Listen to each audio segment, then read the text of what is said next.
চীনের মোকাবিলায় ট্রাম্পের বড় স্ট্র্যাটেজি, বিরল খনিজের গ্লোবাল কূটনীতি, আফগানিস্তান পাকিস্তান যুদ্ধের ইস্যু বদল, প্রশ্নের মুখে আফগানিস্তানের সার্বভৌমত্ব। সুপ্রিয় দর্শক, বিশ্ব সংযোগের ছুটির দিনে আপনাদের সবাইকে স্বাগত জানাচ্ছি। বরাবরের মতো আপনাদের সঙ্গে স্টুডিওতে রয়েছি আমি কাজল হায়দার, আর সেই ছুটির দিনে আমার সঙ্গে রয়েছেন সিনিয়র সাংবাদিক আমি বিশ্বজিৎ দত্ত ভৌমিক।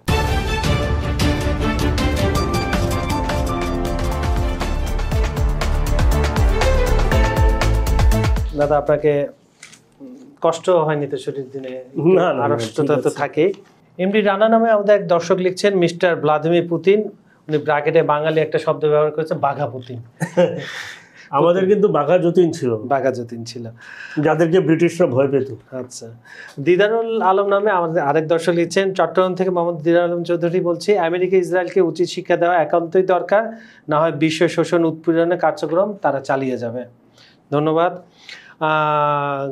গাজী নামে আমাদের আরেক দর্শক লিখছেন, পাকিস্তান সন্ত্রাসের পিছে অর্থ ব্যয় করতে করতে শেষ হয়ে গিয়েছে, তবু তাদের দেমাগ কমে না, পাকিস্তান সরকারের লজ্জা নেই, ট্রাম্পের মতো হয়েছে মনীন্দ্র বিশ্বাস।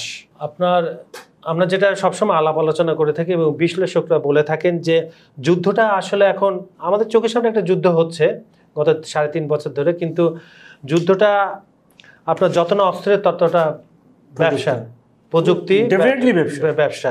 তো আমরা আজকে এই সেগমেন্টে যুদ্ধের পাশাপাশি এর ব্যবসা এবং কি নিয়ে যুদ্ধটা বাধে, কি নিয়ে উত্তেজনা হয় সেটা নিয়ে আমরা জানি যে এশিয়ার মধ্যে পরাশক্তি চীন, এবং চীনের যদি আপনি বন্ধু রাষ্ট্রগুলো খেয়াল করেন তাহলে আপনার আরেক পরাশক্তি রাশিয়া, তারপরে ভারত।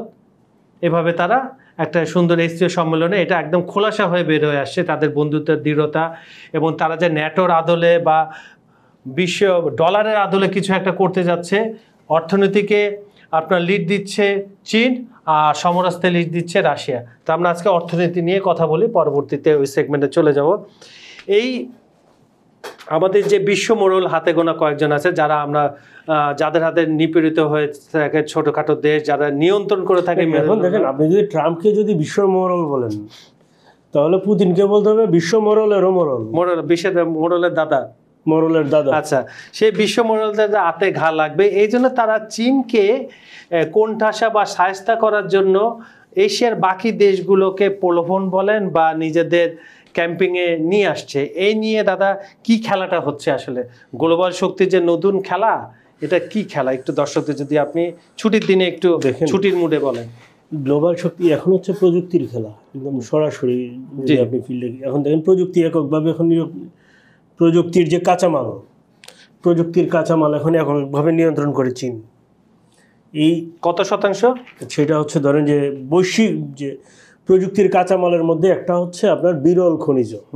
এই বিরল খনিজের 70% বাজার নিয়ন্ত্রণ করে হচ্ছে চীন। আচ্ছা, রাইট, ধন্যবাদ। ঠিক আছে, এই 70% বাজার চীন নিয়ন্ত্রণ করার কারণে যুক্তরাষ্ট্রের এখন মাথা ব্যথার কারণ হয়ে দাঁড়িয়েছে। কারণ হচ্ছে কি, এই যে বিরল খনিজ এগুলো কি করে, আসলে এগুলো কি কাজে ব্যবহার করা হয়। এখন দেখেন, আমি যদি দুই একটা বলি, হ্যাঁ, কি সামরিক শক্তি, হাইটেক উৎপাদন, satellite, computer chip, smartphone, renewable energy, satellite প্রযুক্তির উন্নয়ন, আধুনিক যুদ্ধাস্ত্র, হ্যাঁ, এইসব ক্ষেত্রে কিন্তু এই বিরল খনিজের সব ক্ষেত্রেই চীনের আধিপত্য মোকাবেলায় কার্যকর পদক্ষেপ নেবে যুক্তরাষ্ট্র। আমি আপনাকে একটা কথা বলি, আপনি যত যাই করেন না কেন, একটা জিনিস আপনি বুঝেন যে চীন যখন পণ্যটা উৎপাদন করবে, এটা তো উৎপাদন কষ্টটা বহন করবে কিসে? চীনা মুদ্রায়। আর যুক্তরাষ্ট্র যখন উৎপাদন করবে তখন ডলারে। এখন দেখেন, চীনের শ্রম সহজলভ্য, যুক্তরাষ্ট্রে কি সহজলভ্য? কখনোই না। এখন ডোনাল্ড ট্রাম্প যতই পদক্ষেপ নেই, কি পদক্ষেপ নেবে ডোনাল্ড ট্রাম্প? পদক্ষেপ নেবে কি, চীনের উপর অতিরিক্ত শুল্ক আরোপ করছে, এটা একটা আছে, হ্যাঁ, এশিয়ার অন্যান্য দেশগুলো থেকে করা, এইসব করতেই পারে। কিন্তু বিষয়টা হচ্ছে কি, আলটিমেটলি দেখেন, চীন হচ্ছে একটা পণ্য অনেকগুলা ক্যাটাগরিতে তৈরি করে, ক্যাটাগরি গ্রেড চেঞ্জ করে দিবে, যুক্তরাষ্ট্রের মানুষ যেটা খায় ওটা দিবে। আমি যেটা অ্যাফোর্ড করতে পারবো না সেটা তো আমি কিনবো না। ঠিক আছে, আমি এক গ্রেডের প্রোডাক্ট কিনতে পারি না, আমি একই জিনিস সি গ্রেডেরটা কিনবো, চীন আরো গ্রেড বাড়ায় দিবে। এতে চীনের লাভ বেড়ে যাবে। চীনের উপরে যে শুল্ক যুক্তরাষ্ট্র আরোপ করেছে সেটা তো আলটিমেটলি যুক্তরাষ্ট্রের মানুষদের কাছ থেকে চীন উঠায় নিবে, এটা তো চীন তো আর তার নিজের পকেট থেকে দেবে না।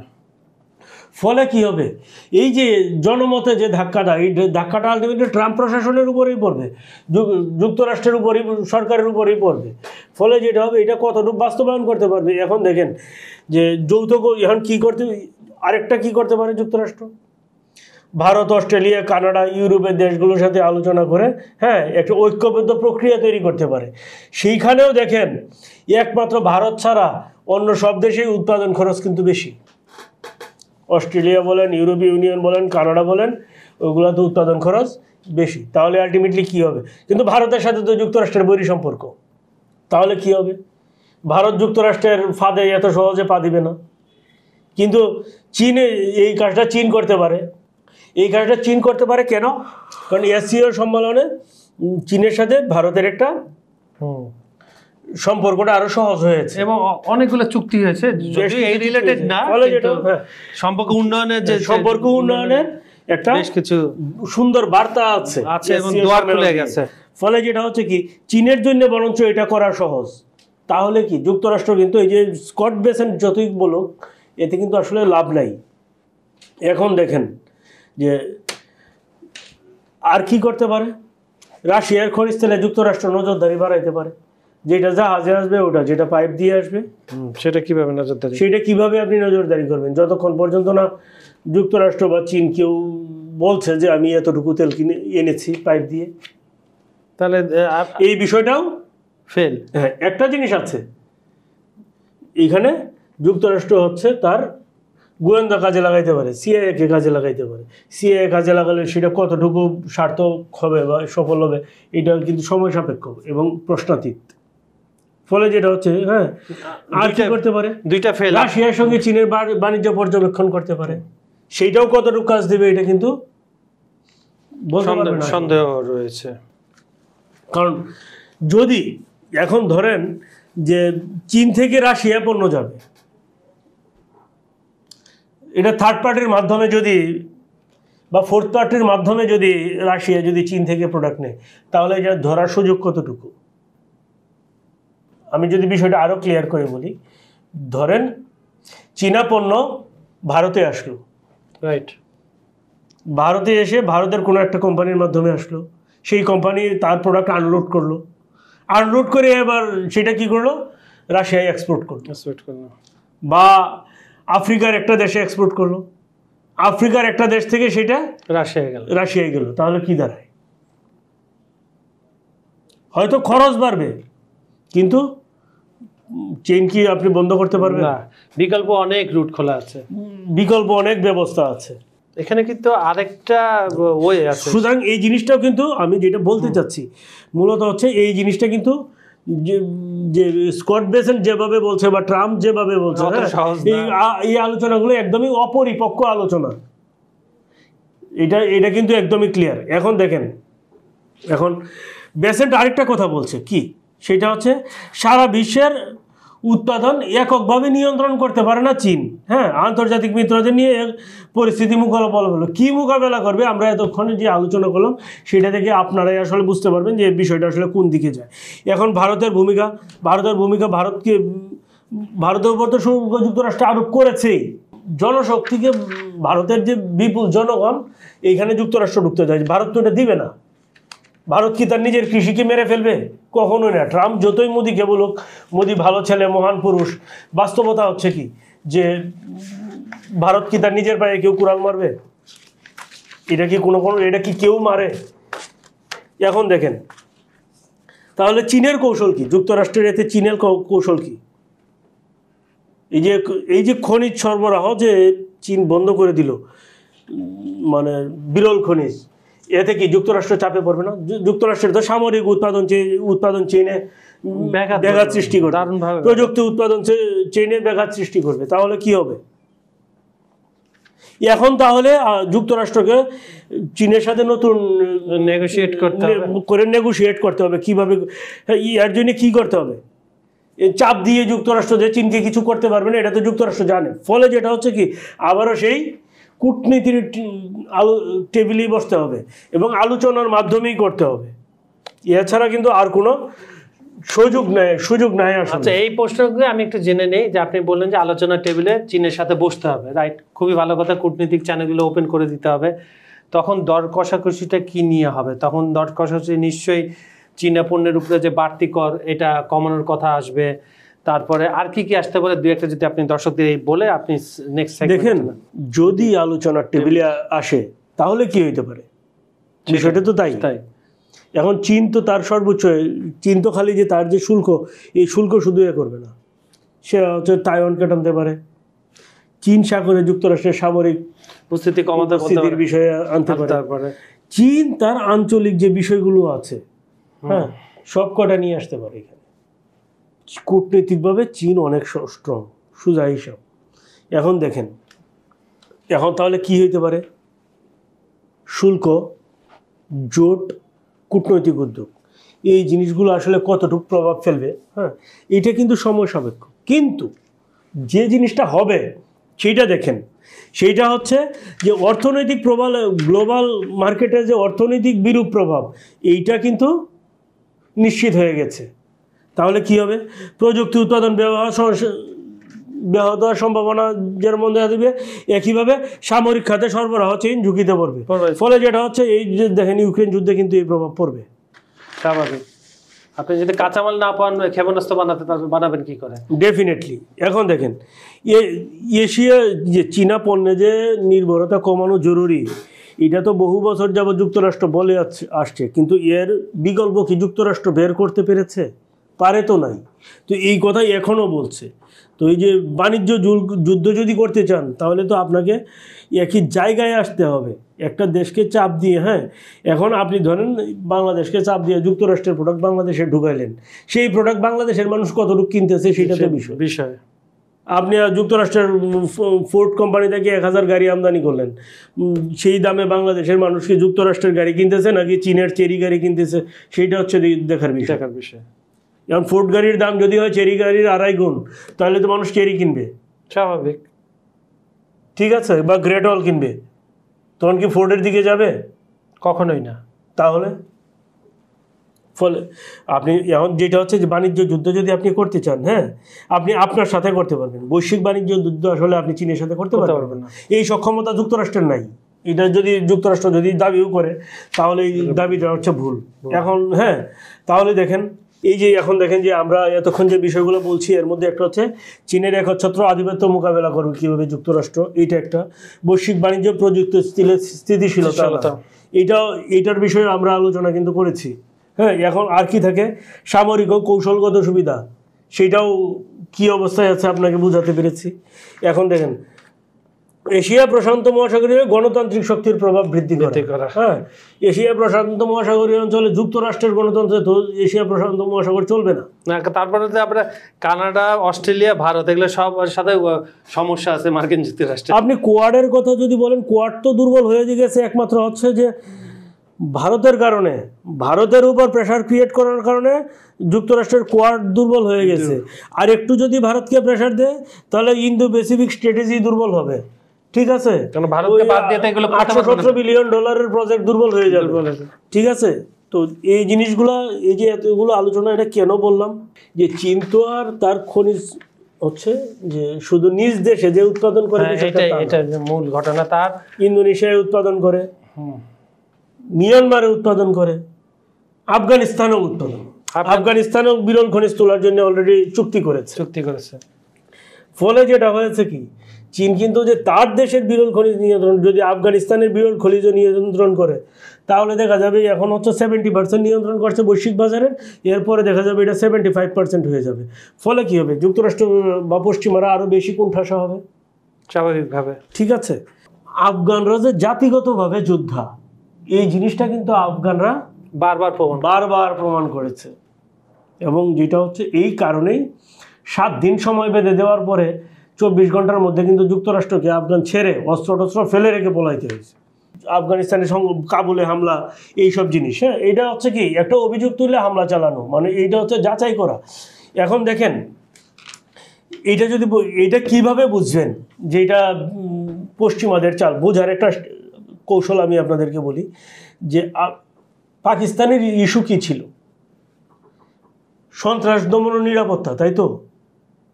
সন্ত্রাস দমনের কারণে হচ্ছে কাবুলে হামলা চালিয়েছে বা আরেকটা সীমান্ত চৌকিতে হামলা চালিয়েছে। কিসের জন্য? টিটিপির নেতারা ওখানে ছিল। তো আগেই বলেছি যে এটা যেভাবে হামলা চালিয়েছে আর যে প্রযুক্তি ব্যবহার করেছে সেই প্রযুক্তি পাকিস্তানের নেই। এই প্রযুক্তি তাহলে পাকিস্তানকে কে দিল? মার্কিন যুক্তরাষ্ট্র। স্বাভাবিক। ক্লিয়ার? এখন আসি, এখন তাহলে কি হলো? যুদ্ধের ইস্যু বদলে গেল পাকিস্তানের। কি ইস্যু বদলে গেল? এখন হচ্ছে পাকিস্তানের যে আফগানিস্তানের যে জায়গা পাকিস্তান দখল করেছে, মানে 19টা সেনাঘাঁটি দখল করেছে, সেনা চৌকি। এতে যে পাকিস্তান আফগানিস্তানের যে সীমান্ত, সেই সীমান্তের ধরেন 15 থেকে 20% মোট সীমান্তের, তার মানে সেটা কিন্তু অনেক জায়গা। এখন দেখেন যে এতে যেটা হয়েছে যে পাকিস্তান এই জায়গায় সীমান্ত চৌকি দখল করার কারণে বিরাট একটা এলাকা হচ্ছে আফগানিস্তানের হাতছাড়া হয়েছে। হ্যাঁ, ফলে যেটা হয়েছে তাজিকিস্তান সীমান্ত এলাকা যেটা আফগানিস্তানের, এই অঞ্চলের অনেকটা জায়গা হচ্ছে এখন পাকিস্তানের দখলে। এইটা পাকিস্তান হচ্ছে কি বলে, পাকিস্তান এখন ছাড়বে না। কেন পাকিস্তান ছাড়বে না? আপনি চুক্তি করছেন, যুদ্ধবিরতি চুক্তি করছেন, চুক্তি করলে তাহলে কি চুক্তি করছেন যে হামলা হবে না, তাহলে আপনার যদি সন্ত্রাস দমন থাকে তাহলে আপনার তো জায়গা দখল করার কথা না। তাহলে আপনি বলছেন যে এটা আমরা কোনোভাবেই ছাড়বো না। আফগানিস্তান বলছে আমাদের সীমান্ত আমরা ছাড়ব। পাকিস্তান কি বলছে? পাকিস্তান বলতেছে আমরা যে ডোরান্ট লাইন, সেটা হচ্ছে 1893 সালে ব্রিটিশদের তৈরি সীমান্ত, সেই লাইন অনুযায়ী থাকবে।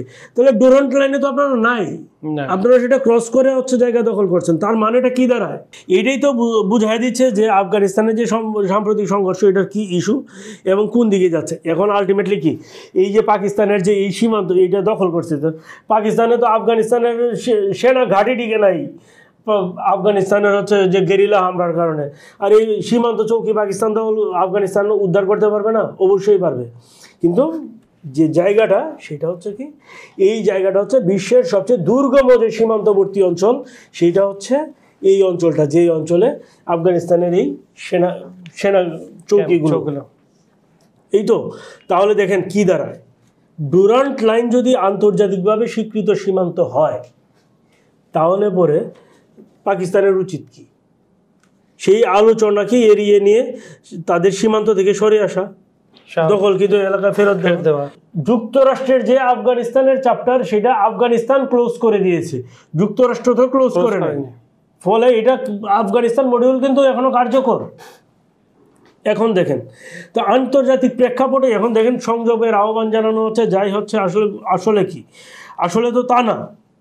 এখানে দেখেন যে মানুষ বাণিজ্য বন্ধ, অর্থনৈতিকভাবে ক্ষতিগ্রস্ত হচ্ছে। মূল জিনিসটা হচ্ছে কি, হ্যাঁ, চীন, রাশিয়া বা হচ্ছে ইরান, তারা হচ্ছে কি থামানোর চেষ্টা করছে। থামানোর চেষ্টার তো অনেকগুলো কারণ আছে। কারণ ওদেরও তো যেমন ধরেন যে চীনের সিপিসি প্রজেক্ট আছে, চীনেরও তো বড় প্রকল্প। কারণ চীনের যে আফগানিস্তানের 40টা খনিজ থেকে হ্যাঁ উৎপাদনের জন্য বা অনুসন্ধান এবং উৎপাদনের জন্য চুক্তি করেছে চীন। এর মধ্যে বিরল খনিজ আছে। এই বিরল খনিজ কোথায় যাবে? সারা বিশ্বেই তো যাবে। অবশ্যই। তো যুক্তরাষ্ট্র কি চাইবো যে আফগানিস্তানের বিরল খনিজ চীনে যাক? কখনোই না। তো এটা তো খুব সহজ যে এখন দেখেন যুদ্ধবিরতি হয়েছে, কিন্তু যুদ্ধবিরতি হয়েছে মানে কি, দেখা গেছে যে সীমান্তে যুদ্ধবিরতি, যে সীমান্তে নাই। কিন্তু বাস্তবতা হচ্ছে কি, পাকিস্তান ড্রোনে নজরদারি করছে, পাহারা শুরু করছে, কাঁটাতারের বেড়া দিচ্ছে, এইসব কাজ তো চালিয়ে যাচ্ছে। তো পাকিস্তান উস্কানি অব্যাহত রাখছে। ফলে কি হচ্ছে যে দেখেন, এটা হচ্ছে গোটা দক্ষিণ এবং মধ্য এশিয়ার যে স্থিতিশীলতা, এই স্থিতিশীলতা কিন্তু প্রশ্নবিদ্ধ করছে এই যুদ্ধ। যদি এই প্রশ্নবিদ্ধ যদি করে, হ্যাঁ, তাহলে কি হবে? সংঘাত আরও দীর্ঘমেয়াদী হবে, অবস্থা আরও জটিল হবে, হ্যাঁ, আঞ্চলিক ঝুঁকি বাড়বে। ফলে যেটা হচ্ছে কি, এখনই যদি এই আফগানিস্তান পাকিস্তানের না হয়, তাহলে এইগুলো যেমন বাড়বে, হ্যাঁ, ক্ষতির মুখে কিন্তু চীনও পড়বে, ইরানও পড়বে, ভারতও পড়বে। ভারতও পড়বে। কারণ হচ্ছে এই দেশগুলোই তো পাকিস্তানের আফগানিস্তান থেকে খনিজ উত্তোলনের জন্য চুক্তি করেছে, জি। আর যুক্তরাষ্ট্র হচ্ছে মুখে না বলে, হ্যাঁ, এই চুক্তি করার পরও এই খনিজ যাতে না তুলতে পারে, হ্যাঁ, অনুসন্ধান করতে না পারে, এর জন্য হচ্ছে যুক্তরাষ্ট্র পাকিস্তানকে ব্যবহার করছে, আফগান মডিউল ব্যবহার করছে। সোজা কথা। তো সুপ্রিয় দর্শক, এই যে বিরল খনিজ সম্পদ, ব্যবসা বাণিজ্য, আফগানিস্তান মডিউল কেন হচ্ছে, কেন হঠাৎ করে পাকিস্তান আফগানিস্তান এতদিন পরে আবার, এমনি তাদের মধ্যে বিশ্বস্ততা নাই, তারপর হঠাৎ করে এই সময়টা কেন, আবার কোন সময়টা যখন আফগান বা পররাষ্ট্রমন্ত্রী ভারত সফর গেছেন, সব মিলিয়ে এটা কিন্তু আপনি যদি দাবা খেলেন, দাবার বোর্ডের গুটিগুলো কিন্তু খুব ভেবে চিনতে খেলতে হয়। সেই খেলাটাই এখন যুক্তরাষ্ট্র খেলছে, এখান থেকে কাউন্টার। দাবার বোর্ডটা পাকিস্তান হলেও হ্যাঁ গুটিগুলো হচ্ছে যুক্তরাষ্ট্র, কিন্তু এখানে চীন প্রতিপক্ষ হলে চীন ভালোভাবে সেগুলো মোকাবিলা করছে, কারণ তাদের হাতে অনেক চাল রয়েছে। তো সুপ্রিয় দর্শক, ছুটির দিনের আজকের এই আমাদের অনুষ্ঠানটা আপনাদের কেমন লাগলো আমাদের কমেন্টে জানান। আমাদের ভিডিওগুলো লাইক কমেন্ট ও শেয়ার করবেন। আমাদের চ্যানেলটি সাবস্ক্রাইব করে রাখুন। আগামীকাল আবার দেখা হবে নতুন কোনো অতিথির সাথে। ভালো থাকবেন, সুস্থ থাকবেন। ধন্যবাদ সবাইকে।